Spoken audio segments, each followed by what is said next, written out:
Well, good morning and welcome. Should be a really fun morning. We have the Daughters of the American Revolution here, along with our friends, your group. Wagon Master. I knew that. I was going to say Cowboys. Should be exciting. Thank goodness that we have someone from GraceMed here to protect us all. So we'll jump into this meeting before it truly gets out of hand. And with us this morning is Pastor Roosevelt DeShazer from Progressive Church to provide an invocation. And following that, we'll have the Pledge of Allegiance. Invite you to join us for both of those. Pastor, never more needed than this morning.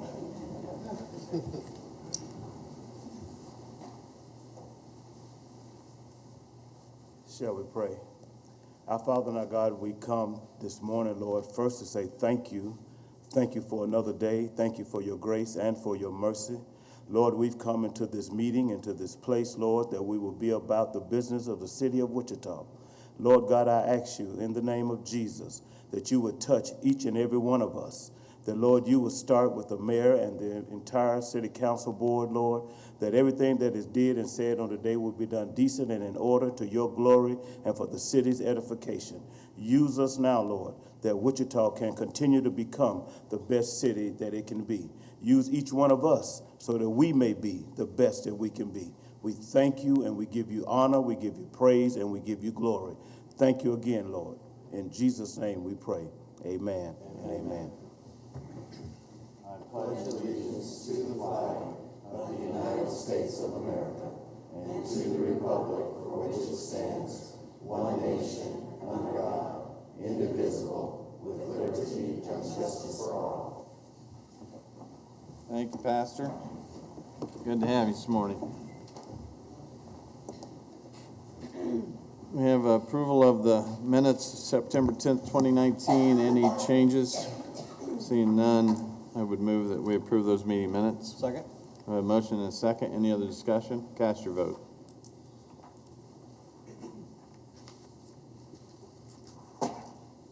Motion passes unanimously. We have several proclamations. I would tell you that when we do have the proclamation for the Wagon Masters, I would encourage our two Wagon Master council members to come join me if you would. Absolutely.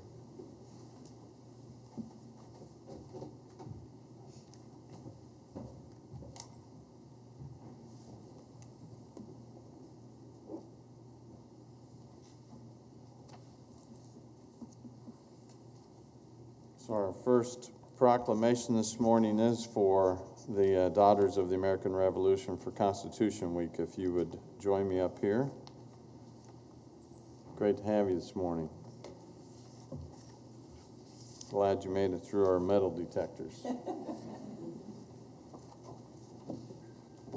So our proclamation from the City of Wichita reads as, whereas September 17th, 2019 marks the 232nd anniversary of the drafting of the Constitution of the United States of America by the Constitutional Convention. And whereas it is fitting and proper to accord official recognition to this magnificent document in its memorable anniversary, and to the patriotic celebrations which will commemorate the occasion. And whereas Public Law 915 guarantees the issuing of a proclamation each year by the President of the United States of America designating September 17th through the 23rd as Constitution Week. Now therefore be it resolved that I, Jeff Longwell, the Mayor of the City, along with the Wichita City Council, do hereby proclaim the week of September 17th through the 23rd as Constitution Week, and urge all citizens to study the Constitution and reflect on the privilege of being an American with all the rights and responsibilities with which that privilege involves, and provide these to you and let you share the podium. Mr. Mayor, council members, and guests, on behalf of the National Society, Daughters of the American Revolution, I would like to thank Mayor Longwell and the Wichita City Council members for recognizing Constitution Week with this proclamation.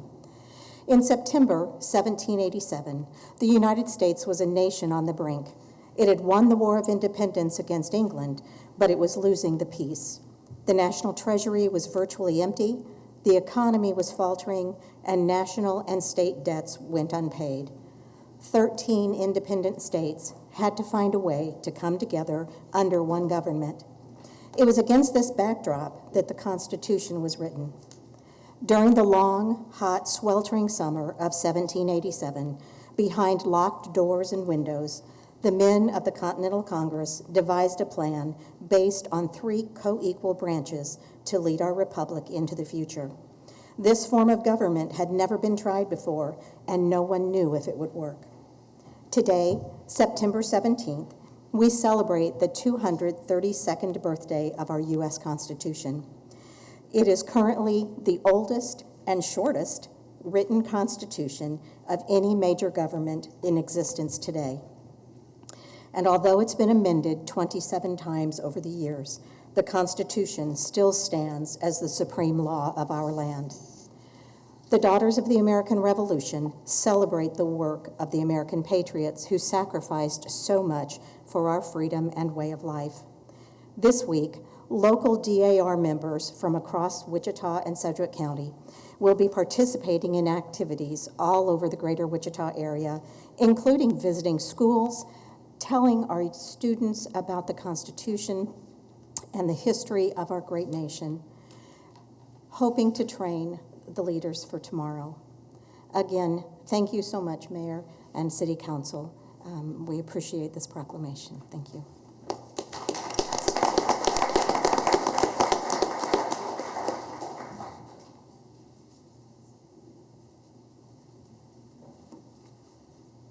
Next is Hispanic Heritage Month. If we could have all of our friends join us from the Wichita Hispanic Chamber of Commerce and the Young Latino Professional Group. You know your day's looking up when Dr. Smart's in the house. I should say, buenos dias y bienvenido.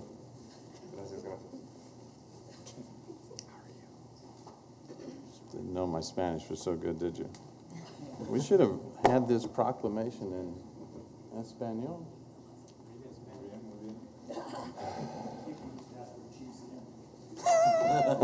I think I just did.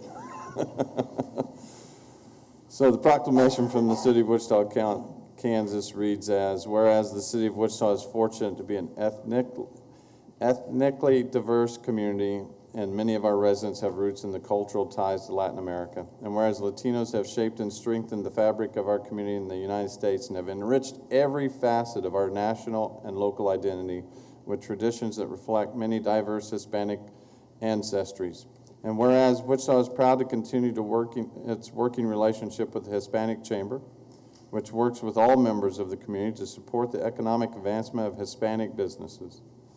And whereas Hispanic heritage contributes to our diversity, thus enriching life and culture, cuisine, arts, business, community, civic leadership, and education.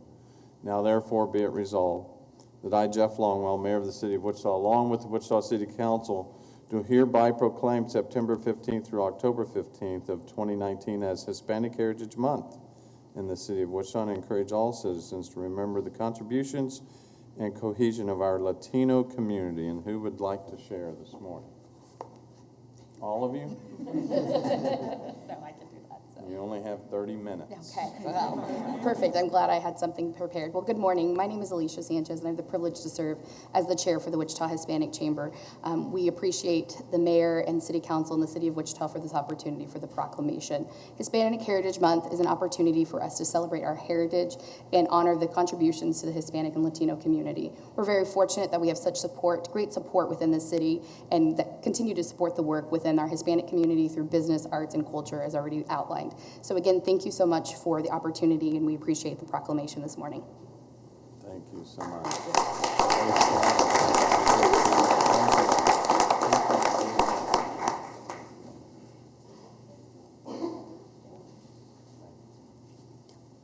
Anyone else want to share? She didn't use all of her 30 minutes. It was great to see you. Great to have you all. Thank you.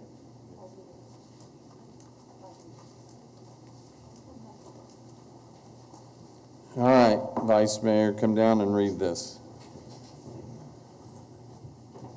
Our next proclamation is for the Wichita Wagon Masters Downtown Chili Cook-Off. And Vice Mayor, you want to read this this morning? Absolutely. Thank you, Mayor.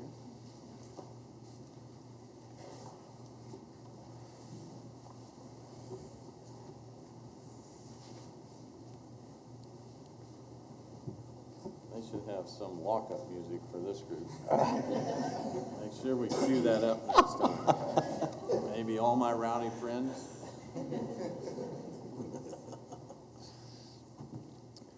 Whereas September 28th marks this year's Wichita Wagon Masters Downtown Chili Cook-Off, and whereas there will be the 36th year anniversary of bringing people together to share in the aromas and variations of chili, and whereas the teams lovingly prepare chili from closely guarded recipes, some passed down from generation to generation, and some made up just the night before.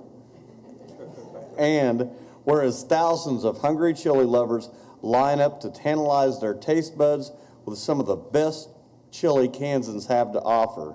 Now, therefore, be it resolved that Mayor Jeff Longwell of the City of Wichita and the Wichita City Council do hereby proclaim September 28, 2019 as the Wichita Wagon Masters Downtown Chili Cook-Off in Wichita, Kansas, and encourage all citizens to participate in the many events the Wichita Wagon Masters Downtown Chili Cook-Off has to offer.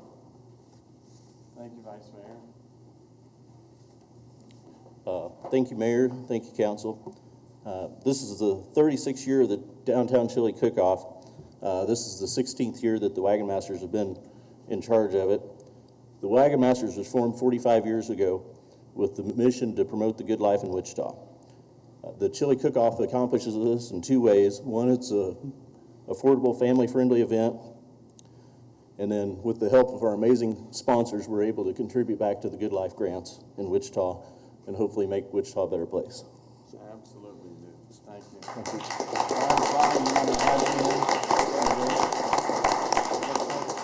You just add to the recipes is what I understand. I'll be there to eat, that's right. All right, well, thank you all for coming down. We appreciate what you do for the community. It means a lot. Good to see you.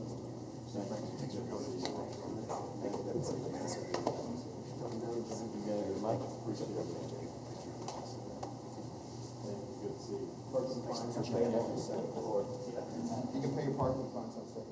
All right. We have a proclamation for GraceMed. Dave Sanford and Venus Lee, if you can join us, thank you for being here. Feel safer with you around. I'm not a doctor, you know. Yeah, but you know doctors. All right, proclamation from the City of Wichita. Whereas GraceMed has provided compassionate, accessible, and high-quality care to Sedgwick County residents for 40 years. Whereas 49,976 unduplicated patients received care in 2018 through 12 clinics in Wichita. And whereas the total economic impact in 2018 was $37,540,780, just to round it off, with 317 employees. And whereas healthcare savings community was $61,473,616, with $4,345,232 worth of charitable care provided to the community. If you didn't take notes, you can watch this replay of this because those are important numbers. Whereas GraceMed provides medical, dental, vision, and spiritual care along with educational outreach, pharmacy, and prescription services to help build a healthy, conscious community. Now therefore be it resolved that I, Jeff Longwell, the mayor of the City of Wichita, Kansas, along with the Wichita City Council, do hereby proclaim September 17th, 2019 as the GraceMed Day. And we'll turn it over to you. Okay. Good morning. Thank you, Mayor, Council, City Manager, and staff. We are so blessed to be here this morning. Who would have known that 40 years ago, at the corner of Broadway and 13th Street at St. Paul United Methodist Church, that a small group of volunteers would gather to begin planning how they're going to deliver quality medical services for pregnant Hispanic women that were in that area. And when we look back at the last 40 years, how God has blessed this ministry over that period of time, I won't go over the details that Jeff just read in terms of clinics and number of people we serve, but when you look at those numbers, we're very fortunate that last year we estimate that 1 out of every 10 citizens of Wichita visited a GraceMed clinic for some type of service. And we're looking with great anticipation toward the future because I truly believe our best days are yet to come. And so we thank the city of Wichita, we thank the support that we've received from the entire community, because without that, we would not have been able to expand our facilities, to hire providers, to deliver quality, affordable health care for the people of Wichita. So thank you, Mayor, for this proclamation.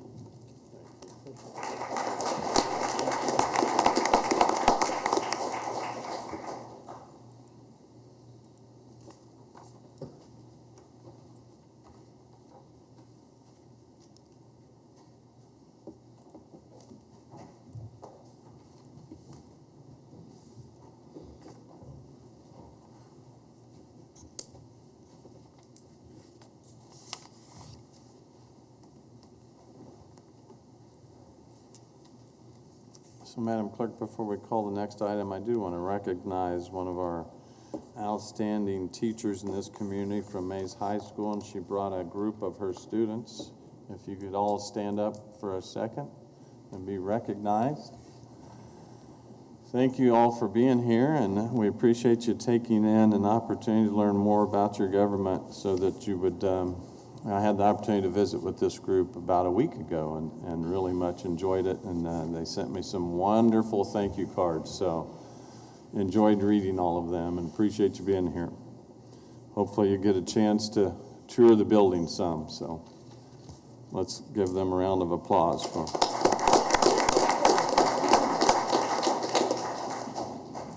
Great to have you. Madam Clerk, next item, please. Shirley Starr, buildings in Wichita that need repair.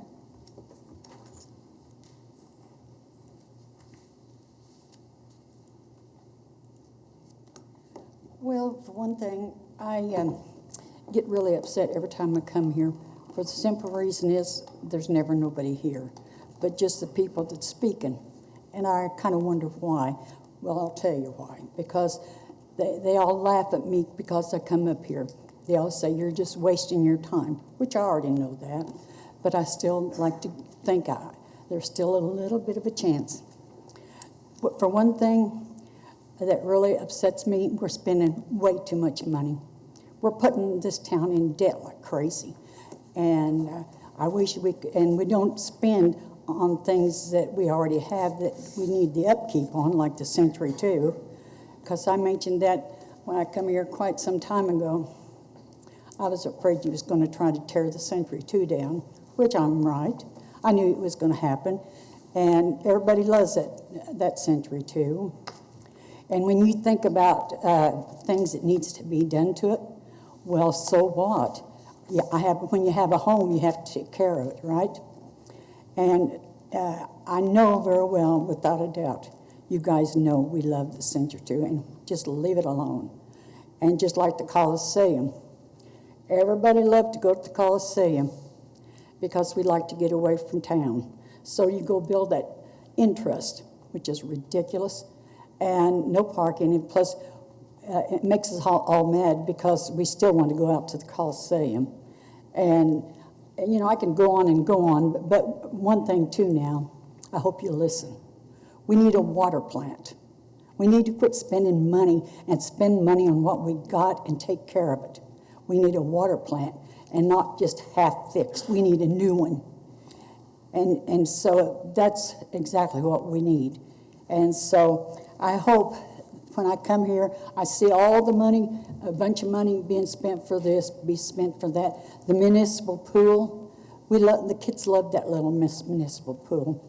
You know, we could have had did the upkeep on that and fixed that too. My dad was a builder, and he always told us kids, don't buy a new home. He said, the old ones are built a lot better.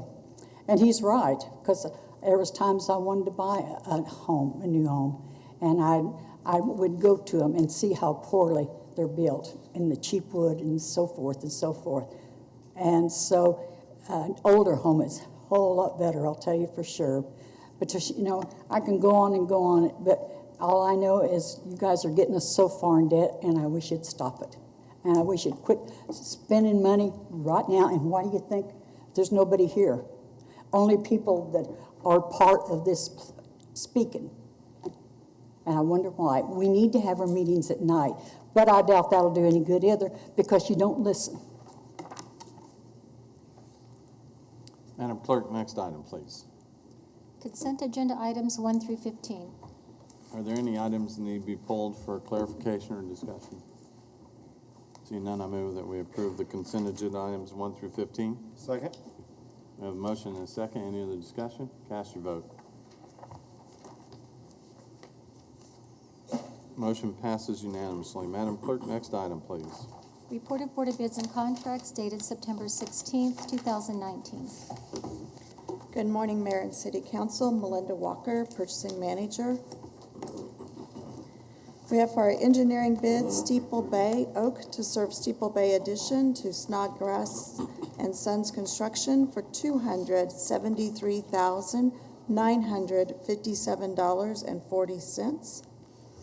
For 16-inch water line on 159th Street East, Lincoln to Brookhaven, No Walk Construction for $517,283.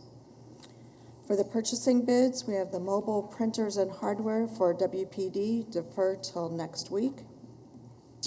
The encampment site removal services recommendation for our primary contractor, Boulevard Construction, a base bid of $102,675, the add alternate of $720. Our secondary will be Bradburn Wrecking for a base bid of $166,462.50, add alternate $2,640, and the itemized pricing is in the formal bid report.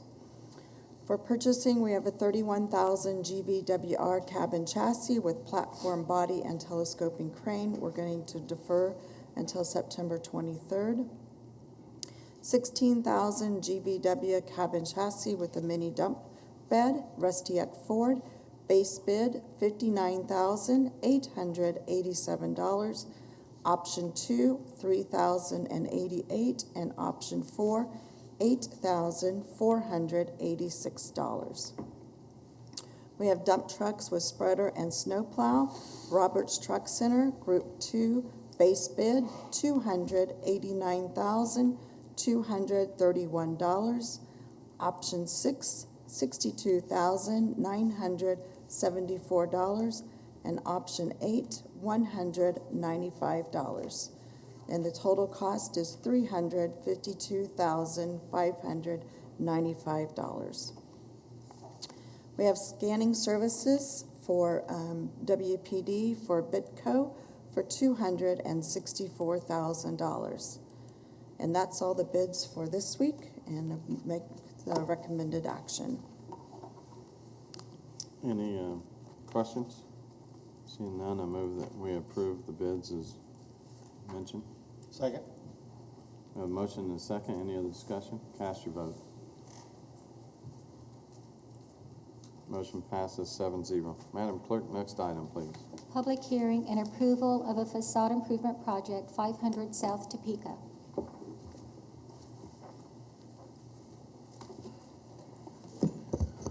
Good morning, Mayor, members of City Council. Mark Elder with the Office of Economic Development. The item for you today is the public hearing regarding the improvements to 500 South Topeka. 2 weeks ago on the September 3rd is when the council set this date for the hearing. This project is the rehabilitation of the former Topeka Street Firehouse on 500 South Topeka. They are remodeling it into a shared office and makerspace, as well as a small little like cafe or coffee shop on the corner. Their total investment and for the project is $1 million, with the estimated facade improvements being about $200,000. Those improvements do include the new windows and doors, power washing awnings, cleanup, as well as they're removing the exterior roll-up doors, putting those as internal dividers, as well as replicating those doors, but more of a fixed, more efficient exterior on that. And that's what a lot of these improvements are, is to replace these windows and doors of the old building, make those more energy efficient for the new tenants. This is location here on the southeast corner of Topeka and Lewis Street. In the existing facade here, you can see those roll-up doors on the west side of the building. All the stone and the masonry you can see is kind of yellowed, and so all that cleaning and tuck pointing will clean that up. Same thing, you can see it even a little bit more on the north side of the building there. As well as you can tell that the windows are a little aged, which will, of course, be replaced with this program. This is running what the new facade would look like, a lot of cleanup, a lot of bright, clean new windows, new doors to go with that. This project, it has an estimated project cost of roughly about $175,000 for the improvements themselves. When you include the city's costs and administrative fees to go with that, the total cost would be $200,000. This project is eligible for a $30,000 facade improvement grant, which would bring their maximum assessment to $170,000. Those special assessments, when the project's concluded, they would be spread against the property at 500 South Topeka. The interest rate would be set by the bond sale, and the bonds would be paid over the 15 years when they're assessed against the property. And the owners financing these costs up front will be reimbursed when the project is complete, at which time we can place those special assessments against the property. Now, following the completion of the facade, if the final costs are lower than that original amount, we would bring that back to reduce the final maximum assessment for that. With that, I'll stand for any questions. There's also members of the development team in the audience if you have any questions for them as well. Any questions at this point? Seeing none, we'll go out to the audience. Anyone like to address the council on this agenda item? Seeing none, we'll bring discussion back to the bench. And we'll turn this over to Councilmember Johnson. Thank you, Mayor. This is an exciting project, and I'm looking forward to seeing its completion. So with that, I would move that we take the staff's recommended action. Second, just add that it's nice to see us save a gorgeous old building, and so appreciate the investment in our city. We have a motion and a second. Any other discussion? Cast your vote. Motion passes unanimously. Madam Clerk, next item. Petition to amend the Delano Catalyst Community Improvement District. Good morning, Mayor and City Council members. I'm Tim Goodpasture with the City's Office of Economic Development for the record. The item before you today is a request for an amendment to a community improvement district for the Delano Catalyst site. On January 9th, 2018, the City Council approved a community improvement district for the Delano Catalyst site, which is immediately south and east of the Advanced Learning Library and is being developed by EPC Real Estate. Hutton Construction is developing a new corporate headquarters directly adjacent to the Delano Catalyst site and approached EPC about acquiring a portion of their land such that Hutton could build a larger footprint than they had originally planned. Hutton has requested that the piece of ground that they are acquiring from EPC be removed from the community improvement district. EPC has petitioned the city to remove that portion of land from the overall district. That portion of land that is being requested to be removed was not anticipated to generate any CID dollars. Therefore, there is no impact to the community improvement district.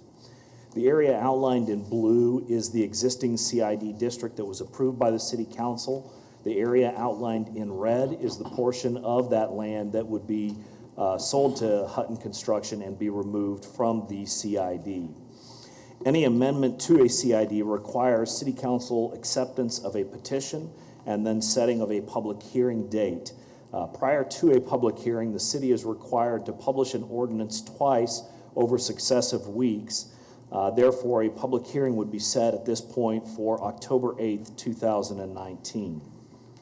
Therefore, it is the staff's recommendation that the City Council accept the petition and adopt the resolution setting a public hearing on October 8th, 2019 for consideration of an amendment to the Community Improvement District and authorize the necessary signatures. And I would be happy to answer any questions. Thank you. Any questions? Seeing none, we'll go out to the audience. Anyone like to address the council on this agenda item? Seeing none, we'll bring discussion back to the bench and turn it over to Councilmember Claycomb. I'd like to move that the City Council accept the petition and adopt the resolution setting a public hearing on October 8th, 2019 for consideration of an amendment to the Community Improvement District and authorize the necessary signatures. Second. We have a motion and a second. Any other discussion? Cast your vote. Motion passes 7-0. Madam Clerk, next item. Design concept and funding for Stryker multi-sport complex upgrade and expansion. Good morning, Mayor and council members. Gary Jansen, Public Works Engineering. The item before you this morning is a proposed parking expansion and funding for the Stryker multi-sport complex. In November of 2016, the City Council expanded the K96 Greenwich Star Bond District to include property for Stryker sport improvements. Starting in November of 2017 through May of 2018, we bid 6 phases of construction. All of the work took place mostly over 2018 and the first quarter of 2019, utilizing the $22 million in Star Bond funding. The first public use of the fields commenced in March of 2019. The facility that you see out there today includes 11 turf fields, an indoor facility in excess of 100,000 square feet, and the upgraded multi-sport facility has seen significant use and it continues to grow. It's been very successful. High school football is being played on Friday nights, soccer at the same time. The indoor facility is being used on a regular basis. And so what that's doing is really stressing the parking. And so this picture was taken Friday night football game when there was soccer also. The existing parking lots are certainly at capacity. This is not uncommon, especially on the weekends, to see this much parking, which is also leading to parking in areas where there isn't parking at this time. So we really need to look at expansion of the existing parking facilities. This shows a layout of the facility. And the upper center is where the additional parking is proposed to go. This is part of the original concept design, and everything is set up to accommodate this parking lot. Everything else you see here, including 11 fields and existing parking, is already in place. This is a little bit small, I apologize, but where you see the red text, it shows that the proposed parking would be 197 stalls. It would connect to the entryway that comes in from Greenwich and to the other parking. We think we can get this work done pending your approval today and have the parking lot in use by November. Depending on what the weather does, there's a good chance that there will still be use of the facility at that time, but regardless, we're going to try to get it done as soon as we can. The adopted capital improvement program includes $700,000 of general obligation bond funding available in 2019. Staff recommends initiating all of that at this time, a portion of which will be utilized for design and construction of the parking lot. We would return then to the City Council at a later date for consideration of additional improvements for the funding balance. We've been working quite a bit with the operator, looking at future priorities and where the balance of the funding could be used. Based on their experiences over the last 7 months, seeing how things are working, what might need to change, what might need to be added. A couple things I might mention that we are looking at that I think we may come back with in the relatively near future to look at is parking being the #1 priority. Beyond that, large safety netting is needed in the outdoor field and plaza areas to protect patrons. The indoor facility netting, we have netting in the top of the indoor facility to protect the lights and the speakers and other things. We may need to look at doing that a little bit different than it was originally done because there's the opportunity to have baseball and softball, a lot more significant opportunity than we would ever have imagined. And with the way that netting is right now, it's not quite done right to protect the facilities. Larger press box is being evaluated now. From an economic standpoint, when we went through the design and looked at the use of the facility, the press box is there. It works pretty well. But because of looking now at the added use of the facility, including for high school football on a regular basis and other types of events, a larger press box would make some events work a lot better. Also, pedestrian access enhancements between the facility and Greenwich Road is something that we've discussed, including signage and additional sidewalks. So those are all the things that we're looking at. We plan on utilizing the balance of the funding once we know what the parking lot will cost as soon as we can get that to bid. With that, staff recommends that City Council approve the design concept and budget, adopt the resolution, and authorize the necessary signatures, and I'd be happy to stand for any questions. Councilmember Fry. Thank you. Gary, you might not be able to answer this, but maybe someone else on staff could. Explain to me why we're not being able to use STAR bond funding for these improvements? Did we use everything that was allocated, or? We used everything that is allocated to this point, as I mentioned, with the $22 million, and that's why this funding was programmed into the new CIP, based on what we've seen over the last 7 months, knowing that we needed additional improvements. Beyond that, I know Mr. Rigby could probably provide more information. Yeah, let's let Bob address it too. Actually, I'll let Scott, because we do have some additional STAR bond funds that are earmarked for another purpose. I want Scott to explain. Okay, thank you. Mayor, Councilmember Fry, when this project came forward 2 years ago, there was 2 projects that came forward to the request of the state. One that was a public project, which was this project, and a private project that had to come through the city because we're the political jurisdiction of that. That private development group has an allocation of $11 million for STAR bonds. $4 million of that they've used for land acquisition. The remaining application was for the drive, which is essentially, I'll call it Topgolf, similar type of facility. They have through December of 2021 to find a user for that project. If at the end of that conclusion of that funding period expires, the state could then choose to reallocate it to other STAR bond eligible projects, such as a STAR bond expansion, the full master plan for Stryker called out for softball and baseball, and or it could be other STAR bond projects that come forward between now and 2021, whether private or public. If at that point the state chooses not to allocate those additional funds, then what would happen is those remaining outstanding STAR bond funds would be used to pay off outstanding STAR bond debt. Okay, cool. Thank you. Vice Mayor? Thank you, Mayor. Reading the financial considerations, it says the adopted 2019 to 2028 capital improvement program includes $700,000 the general obligation bond funding available in 2019. Staff recommends initiating $700,000. When was the $700,000 allocated to the CIP?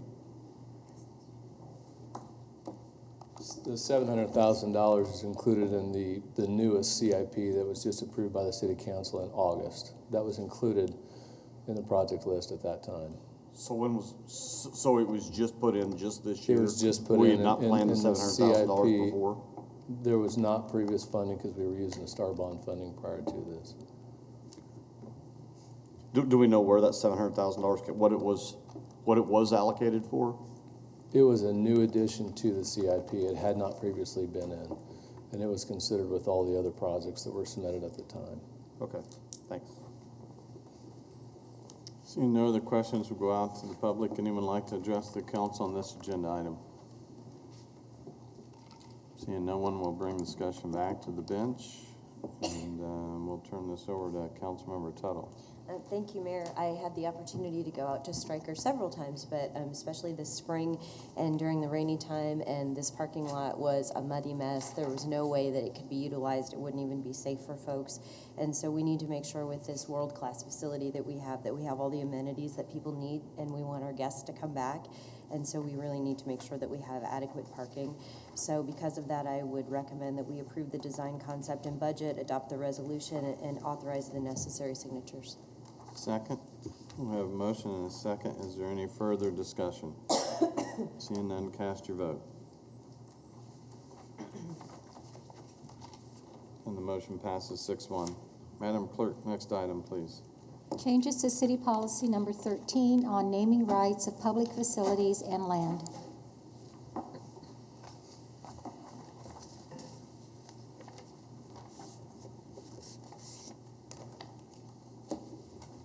Mayor and City Council members, my name is Gentry Thiessen, representing the Department of Park and Recreation.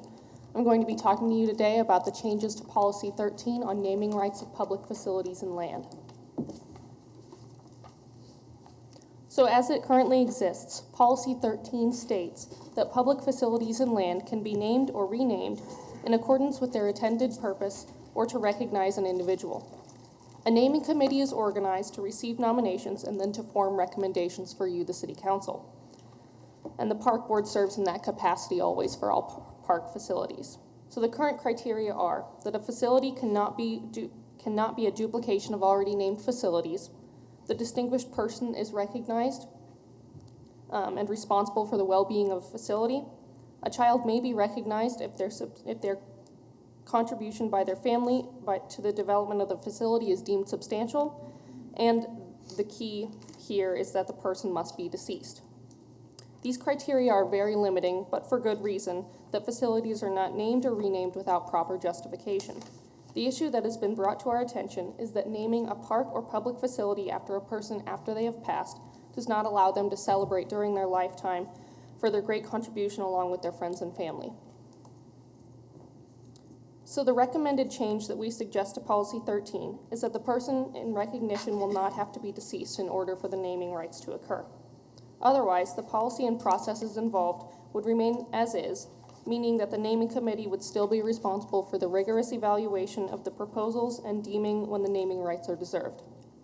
The criteria would be that a person is distinguished and responsible for the well-being of a facility, they are noted for their prominence in the community, and their deeds and services to the community. This was originally presented to the Park Board on August 12, 2019, and the following motion was unanimously approved. That the change would allow the naming committee to recognize a deserving person during their lifetime.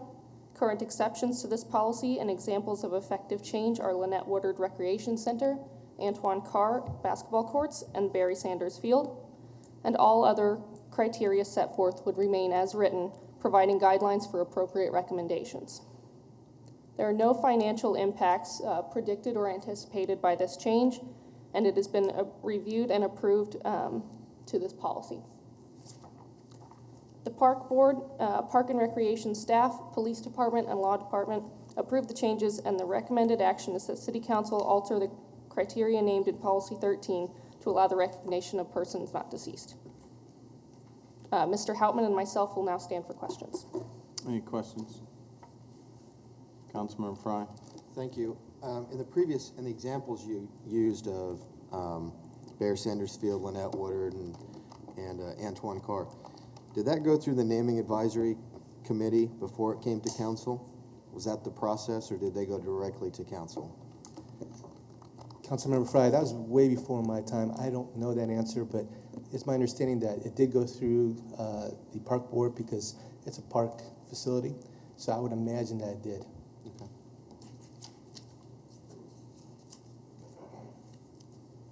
Any other questions? No, sir. Seeing none, we'll go out to the audience. Anyone like to address the council on this agenda item? Seeing none, we'll bring discussion back to the bench. Appears to me that we're kind of codifying what past practices have been, and so it kind of cleans it up a little bit. Councilmember Fry, did you have another comment? Yes, since we're now in comment period, I just feel we have a process already, going through the naming advisory, the committee, going through the park board, and coming to us. When we have had these exceptions, the process has worked. I think it sets a precedent that could leave us open to embarrassing situations. I'm sure there are facilities across this country named for Harvey Weinstein, Bill Cosby, and O.J. Simpson. And I think you have to let time pass in order to get the full measure of a person's achievements and accomplishments before you make a decision like that. Yeah, I don't disagree. Again, we have some facilities named after some people that are living today, and I don't see that process changing. I think you just allow the process to carry on with clearer rules, and so we would still go through the naming with the Parks group, right? I mean, we don't alter the process. We're just allowing it to be defined as such where the person is not deceased, but it doesn't change the process. Councilmember Johnson. Thanks, Mayor. I agree also with Councilmember Fry, but I think with this, allowing it to actually be policy means it wouldn't be exceptions, so we would just be following a policy instead of having exceptions from time to time to that actual written policy. And it also allows, as the mayor said, to give folks flowers while they're still here and can appreciate the love and that the community would give them in naming something after them. So I think it's good to actually have it in policy that we could do that. And again, if we're going through the same criteria and checks and balances. I think this could be a great thing for Wichita. Besides, there could be a Fry Lake someday. Only after I'm gone. If there's no other questions, I would move that we take the recommendation of the park board and staff and alter the criteria named in City Policy 13 to allow the recognition of persons not deceased. Yeah. Second. I have a motion and a second. Any other discussion? Cast your vote.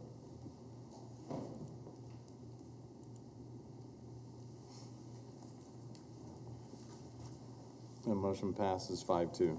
Madam Clerk, next item, please. 2020 Health, Vision, and Dental Insurance Working Rates.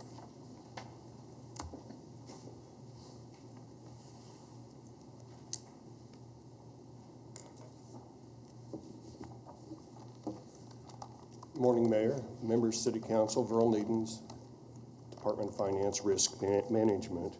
I'm here today to present to you the health, vision, and dental employee insurance rates for 2020. As a reminder, the city self-funds employee health and vision dental plans. Where are we at here? Oops.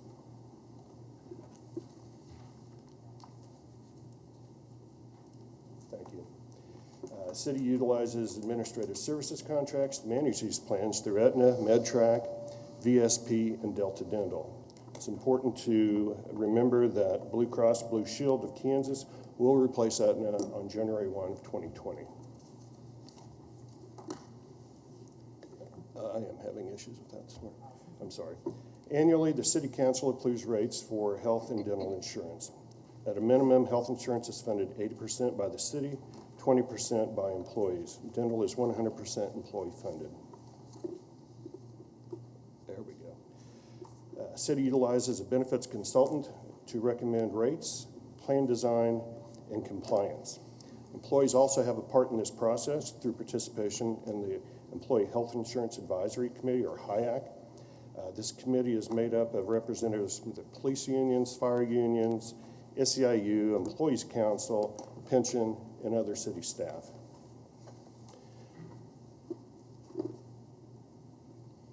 So when we look at the health insurance program, we really need to look at claims, and claims represent 93% of the total program expenses. Administrative fees, stop-loss insurance, vision claims round out the other 7%, but if you really want to see the direction of programs going, you have to look at actual claims paid. In 2018, claims costs were reported at 5.9% of the projected. As you know, rates are based on claims trend. 2018 saw a ramp up towards the end of the year that spilled over into 2019. That claims experience has influenced the rates for 2020. Historically, claims trend up significantly at the end of each year. Using data through July, we anticipate individuals to use their flex spend or have elective treatment done at that time, which also influences claims usage. To meet the funding needs, the consultant and HIAC support a recommended rate increase of 7.7% for plan year 2020. To put that into perspective, national average reflects increases averaging between 5 and 10% for health claims and 10% for RX claims. So even though we have a slight uptick in our claims experience, it's still within national average. So if we were to look at the proposed rates on a side-by-side comparison with current, we would see the following. If you were a premium PPO family, one would expect approximately a $13.59 per pay period increase. For a single plan with the premium plan, it would be a $4.54 per pay period increase. Select plan, it's a little less costly, with family increasing at $4.29 and single at $1.44. Moving on to dental, again, this is all 100% employee paid. Current measurement period reflected a decrease in claims cost over 2018 These decreases will result in an approximate 1.6% reduction in rates for 2020. Here's a comparison side by side for dental rates. It's not as dramatic as the health insurance, but it's a nice step with the decrease. I wanted to touch on wellness just briefly. 2018 wellness participation increased by 6% over 2017 levels. The current incentive levels seem to continue to attract participants. Therefore, HIAC is recommending no change to the 2020 wellness incentive levels. With that, we would ask council to approve the 2020 health, vision, and dental rates and maintain the 2020 wellness awards at 2019 levels. Thank you, and I stand for questions.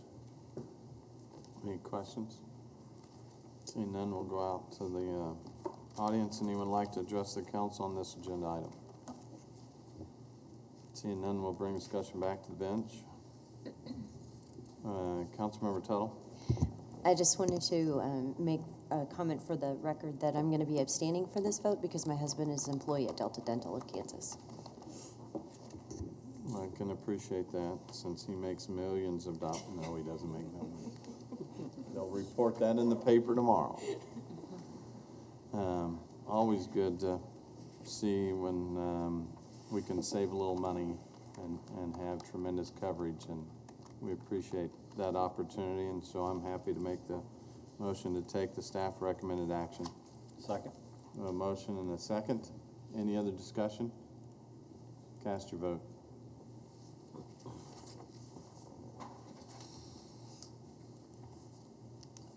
And motion passes 6-0 with one abstention. Madam Clerk, next item, please. General obligation bond and note sale.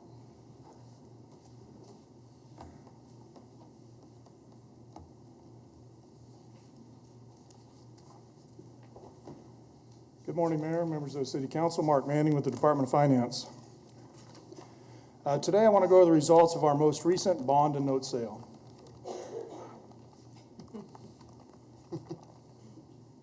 Thank you. Just a reminder, the city issues general obligation bonds to provide long-term permanent financing for public improvement projects. This includes things like roads and bridges and buildings and special assessment projects. Typically, the maturities on our general obligation bonds are between 10 and 20 years, so I don't need to use this. We also issue general obligation notes. Now, notes are short-term temporary financing, typically for in-progress projects. Notes typically mature in 1 year, and these notes that we sold last week do mature in 1 year. Notes are typically retired at the end of the 1 year by either using debt service fund cash or issuing bonds or using other sources. Here's the calendar for our most recent bond sale. You may recall that on August 20th, the City Council authorized the sale. We then had ratings calls, and we received our bond ratings on September 2nd. You can see what our ratings are. Those are consistent with the very good ratings that we received in the past. We actually had the sale on September 12th of last week, and today we're seeking ratification of that sale, and finally we will close the sale on October 15th. So let me go over the 4 series that we sold. Series 823 was GO bonds, about $34 million. We received 4 bids. We had a very competitive sale. The bid was awarded to Citigroup Global Markets Incorporated at a rate of 1.61%. These bonds provide permanent financing for the Advanced Learning Library, the Law Enforcement Training Center, and the Cargill Garage. We also sold Series 824. These also were GO bonds, about $11 million. We also received 4 bids. The bid was awarded to the Baker Group at a rate of 2.18%. These bonds were to finance special assessment projects, and they typically mature either in 15 or 20-year intervals. The final series of bonds that we sold was Series 963. These were $12 million worth of bonds. We received 1 bid on these bonds, and the bids were awarded to Robert W. Braid and Company Incorporated at a rate of 2.29%. These bonds are TIF bonds. They're also backed by general obligation, but these bonds provide permanent financing for the Exchange Place project in downtown Wichita. And finally, we sold a series of notes. This was Series 298 GO notes. We sold about $91 million worth of notes. We received 6 bids, again, very competitive. The bid was awarded to Wells Fargo Bank at a rate of 1.3%. So briefly, I just want to give you a little rate comparison on what our rates are compared to some previous sales. At the top, you can see our rates that we received on our 10-year bonds and our 1-year notes. Again, 161 on the bonds and 130 on the notes. If you compare that to the Treasury rate, you can see that we sold for about 20 basis points lower than the 10-year Treasury and about 50 basis points lower than the 1-year Treasury note. I also show comparisons there to when we last sold GO bonds, which would have been about a year ago, and you can see we're about 100 basis points below the level that we received 1 year ago. And finally, you may recall that about a month ago, you approved a local sales tax sale. Now, those were 15-year bonds, but we sold those at 1.79. So again, we're lower than that rate with this GO sale. Just a little information here. I think this was mentioned at the last bond sale, but it's a challenge to compare rates. There's a lot of things that impact rates, the issuance size, the credit quality of the issuer, market demand, variety of other factors. But generally, our rates are very comparable and very good compared to our last GO sale, our last LST sale, and the current Treasury bond and note rates. You can see this if you read our ratings reports, but I think a lot of that is attributed to the highly regarded financial practices and the stable financial management that the city of Wichita has. And again, that's noted in our rating reports, and I think has a lot to do with the rating that we receive. So with that, the recommended action is to ratify the award of the bids, adopt the bond and note ordinances and resolutions, and authorize the necessary signatures, and I'd be happy to answer any questions. Any questions? Seeing none, we'll go out to the